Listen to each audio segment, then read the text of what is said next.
ये सिर्फ हमारे भारतीय जनता पार्टी के हाईकमान ही बता सके। जो चर्चा चल रही है उसमें हम लोग सम्मिलित हैं। मुख्यमंत्री का नाम कब तक तय हो पाएगा सर? ये सिर्फ हमारे भारतीय जनता पार्टी के हाईकमान ही बता सकेंगे। कुछ चर्चाएं चल रही हैं कब तक, क्योंकि इंतजार लंबा हो चुका है। जो चर्चा चल रही है उसमें हम लोग सम्मिलित नहीं। क्या रविवार तक कुछ नाम आपको लगता है कि डिक्लेयर होंगे? इस बारे में मैं कोई टिप्पणी नहीं कर सकता क्योंकि मैं उस चर्चा में सम्मिलित नहीं हूँ। सर, आपकी मुलाकात हुई सर किसी से, मोदी जी से या नड्डा जी से, शाह जी से, अमित शाह जी से? मेरी मोदी जी को छोड़कर सबसे मुलाकात हुई, बाकी इस विषय में कोई चर्चा नहीं। तो सर हम जिज्ञासु लोग कब तक सर उम्मीद लगाएं मध्य प्रदेश में नए सीएम के चेहरे की? इंतजार का फल मीठा होता है। तो आप कर रहे हैं, आप भी बने। और कुछ आपका भी नाम चर्चाओं में चल रहा है क्या? उसको लेकर कुछ आप जो कर दें वो कम है। पत्रकारों की दुनिया है ये। पत्रकार जिसका नाम चला दे उसका चलने लगता है। कांग्रेस से फिर आज पूरे दिग्विजय सिंह जी बाहर निकले थे।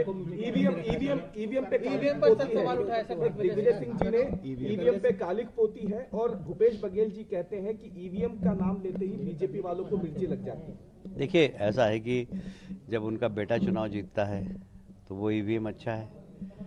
जब वो हिमाचल प्रदेश में जीतते हैं तो ईवीएम अच्छा हो जाता है। जब वो कर्नाटक में जीतते हैं तो ईवीएम अच्छा होता है।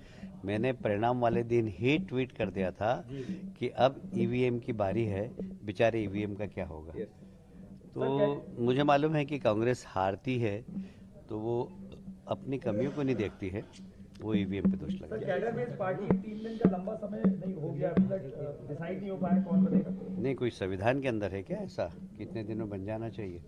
हमारी जब अनुकूलता होगी तब पार्टी तय कर देगी। अभी पार्लियामेंट भी चल रही है और बहुत सारी चीजें एक साथ चल रही है। एक लाडली बहना को लेकर आपका बयान बड़ा सुर्खियों में रह रहा है कि आप लाडली बहना से ज़्यादा क्रेडिट मोदी इफेक्ट को दे रहे हैं। उसको थोड़ा क्लियर करिए। उसके मायने कहीं निकाले जा रहे हैं कि आप एंटी शिवराज सिंह चौहान है, ऐसा? देखिए, ऐसा है कि राजस्थान में भी हम जीते, वहाँ लाडली बहना नहीं थी। हम छत्तीसगढ़ में भी जीते, वहाँ भी लाडली बहना नहीं थी। मध्य प्रदेश में हम जीते, वहाँ लाडली बहना थी। पर एक व्यक्ति तीनों जगह था जिनके नेतृत्व में चुनाव हो रहे थे, वो नरेंद्र मोदी जी।